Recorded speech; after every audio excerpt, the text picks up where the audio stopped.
샬롬. 사랑하는 성도 여러분, 한 주간 평안하셨는지요? 오늘 토요일 아침 묵상을 우리가 함께 하면서 이 묵상의 질이 성령께서 기름 부으시는 귀한 은혜가 있어지기를 바랍니다. 잠깐 기도하고 같이 묵상하겠습니다. 살아계신 우리 아버지 하나님, 한 주를 주님 안에서 살게 하시며 또 토요일 묵상을 주님과 함께 열 수 있게 하시니 감사합니다. 오늘도 우리의 생각과 마음을 열어 주시어서 주의 말씀이 담아지는 귀한 시간이 되어지기를 원합니다. 말씀을 사모함으로 주의 음성 듣기 위해 이 자리에 함께하고 있는 성도들의 삶 속에 하나님 귀한 은혜 내려 주시어서 그들이 날마다 은혜로 버티며 은혜로 이기게 하시고 은혜로 승리할 수 있도록 하나님 역사해 주시옵소서. 오늘도 우리가 주의 말씀을 사모하오니 그 사모함 속에 채우시는 귀한 은혜 경험하게 하여 주시옵소서. 예수님 이름으로 기도합니다. 아멘. 하나님의 말씀을 같이 보겠습니다. 시편 21편 1절에서 13절까지의 말씀입니다.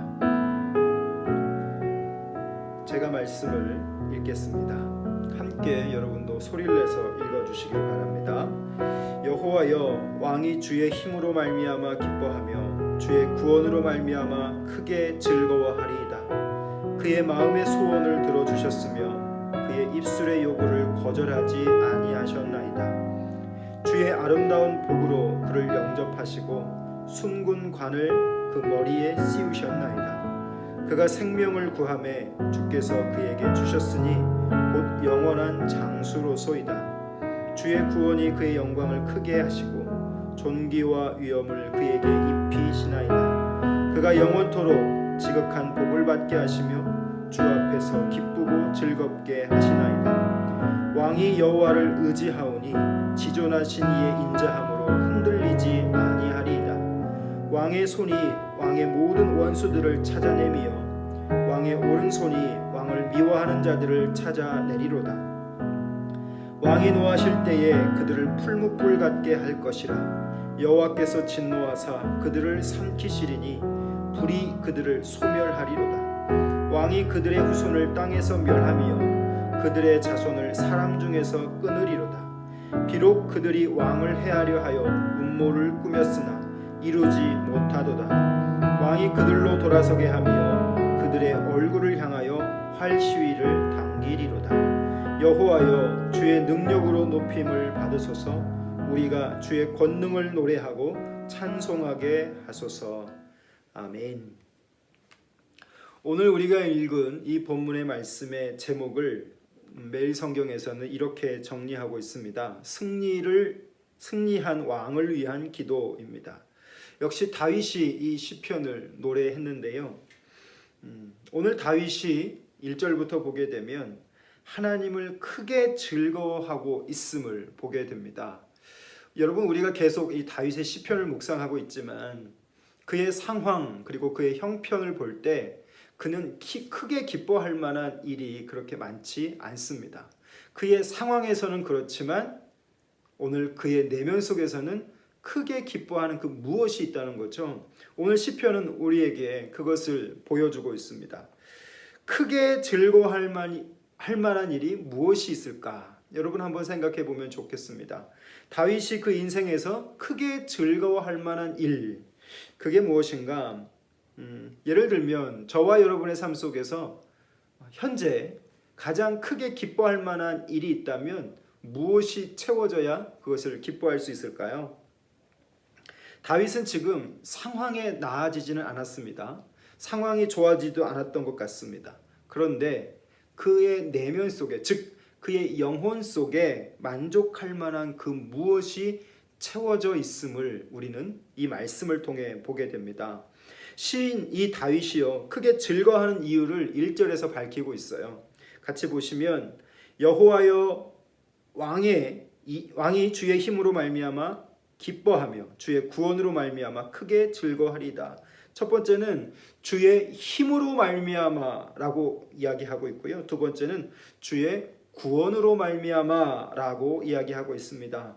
삶의 현장에서 다윗이 하나님이 필요로 할 때 그 하나님이 그와 경험되어지고 느껴지고 고백되어지기 때문에, 다시 말하면 다윗의 일상, 변한 건 아무것도 없이 고통이고 쓴 마음들 뿐의 그 현장이지만 그의 일상에서 오늘 하나님은 그와 함께 하시고 만나 주시고 확신을 주시는 그 하나님을 경험하는 것이죠.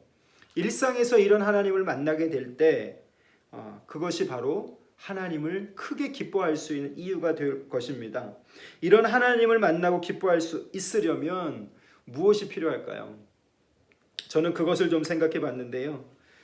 여전한 현실, 바뀐 것은 아무것도 없고, 그러나 그의 내면 속에서는 그의 일상 속에, 그의 늘 척박한 일상 속에 말씀하시고 붙드시는 그 하나님을 경험하는 것. 척박하기 때문에 나타나는 것이 바로 뭐냐면 간절함이죠. 내가 그 하나님으로 살고 싶고 그 하나님을 의지하고 싶고 내 눈에 보여지는 그 어떤 것들이 다 불편한 것들 뿐이지만, 나를 두렵게 하는 것들일 뿐이지만, 그 하나님을 구하는 다윗의 마음이 무엇이었냐면 간절함이었습니다. 저는 오늘 이 본문을 통해서 다윗이 그렇게 크게 기뻐할 수 있었던 이유는 하나님이 그 일상 가운데 만나지기까지 그 마음속에 존재하고 있는 하나님을 향한 간절한 마음입니다. 저는 이것이 오늘 이 시대를 살아가는 저와 여러분의 삶에 반드시 필요할 은혜의 한 부분이라고 생각해요. 하나님을 향한 간절함이 사라지면 굳어져 버리고요. 느껴지지 못하게 되고요. 깨닫지 못하게 되죠. 그러나 그 하나님을 갈망하고 간절함으로 그의 현실 속에서 뭔가를 구하고 나아가게 될 때 하나님은 그의 일상의 현장에서 만나주시고 깨닫게 하시고 붙드시는 은혜를 경험하게 하는 것이죠. 그래서 저는 오늘 이 본문을 보면서 1절의 말씀에서 간절함의 은혜라고 하는 것을 생각해 봤어요. 내 안에 얼마나 간절함이 나타나고 있는가. 제가 처음 은혜를 받을 때가 고등학교 때였던 것 같아요. 그때 수요일 날 저녁 예배인데 2층에 제 친구들 몇 명과 함께 예배를 드렸습니다. 그때 부목사님이 아마 설교를 하셨던 것 같고, 그 설교가 크게 뭐 능력이 있었거나 그런 건 아니었습니다. 제 친구들은 다 졸거나 피곤해서 이런 상황이었는데 저는 눈물로 그 예배를 드렸습니다. 그리고 수도가에 가서 그 얼굴을 씻었던 기억이 있어요. 왜 내게는 눈물이었을까? 그 당시에 나의 상황과 그 당시에 내가 처했던 그 마음 속에서 주님을 향한 간절함, 이것이 있었던 것 같아요. 그래서 저는 이 간절함이 얼마나 내 삶을 지탱하게 하는 큰 힘인지를 깨닫습니다. 오늘 여러분은 하나님 앞에서 간절하신가요? 이 시간 말씀을 묵상하기 위해서 함께 하고 계시는 성도들은 그 말씀 앞에서 간절하신가요? 오늘 내가 예배 앞에서 간절한가? 내 일상의 현장에서 하나님을 간절히 구하고 있는가? 한번 그것을 점검하는 이 묵상의 시간이 되었으면 좋겠습니다. 2절 말씀에서 하나님은 다윗에게 왜 기쁨이 되었는지를 설명합니다. 그가 오늘 말씀을 보게 되면 하나님이 왜 그의 마음에 기쁨이 되었냐면 그의 마음의 소원을 들어주셨다라고 말하고 있고요. 또 그의 입술의 요구를 거절하지 않으셨다라고 표현하고 있습니다. 자, 그 모든 것의 이유가 무엇이냐면 바로 한 단어를 기록하고 있어요. 하나님이 그 인자하심으로 그 모든 것을 들어주시고 계십니다. 그 마음의 소원을 들어주시고요. 또 그의 입술의 요구를 거절하지 않으십니다. 왜 그러냐면 하나님은 인자하신 하나님이시기 때문에 그런 것이죠. 사랑하는 성도 여러분, 오늘 저와 여러분의 삶에 주님을 향한 간절함 속에 구하는 그 무엇들은 오늘 이런 은혜가 있을 줄 믿습니다. 첫 번째로 우리의 마음의 소원을 주님이 들어주시는 하나님이십니다. 그래서 낙심하지 말아야 되고 그분을 여전히 우리는 신뢰하는 것을 포기하지 말아야 합니다. 두 번째, 하나님은 우리에게 기쁨이 되는 이유가 있어요. 그것은 우리의 입술의 요구를 하나님이 거절하지 않으신다라고 하는 거죠. 오늘 여러분의 삶 속에 여러분이 구하는 그 마음의 소원, 또 여러분이 입술로 구하는 그 무엇들이 하나님이 거절하지 않으시고 들으시고 하나님이 채우시는 것을 경험하는 귀한 시간 될 수 있기를 바랍니다. 자, 그리고 7절 말씀에 보면 이렇게 이야기합니다. 왕이 여호와를 의지하오니 지존하신 이의 인자함으로 흔들리지 아니하리이다. 저는 이 부분에 밑줄을 긋고 색을 칠했는데요.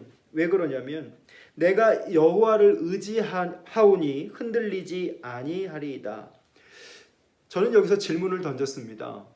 우리는 왜 흔들리는가? 또 나라고 하는 존재는 왜 이렇게 흔들리는 존재가 되어 있는가? 생각해 보면서 정리하기를, 우리가 여호와를 의지하기는 하지만, 그렇게 고백하고는 있지만, 내가 어떤 일을 만날 때마다 내가 하나님을 의뢰하기보다는 오히려 내가 의지할 만한 다른 그 어떤 것을 더 신속하게 의지하게 되어지는 것이죠.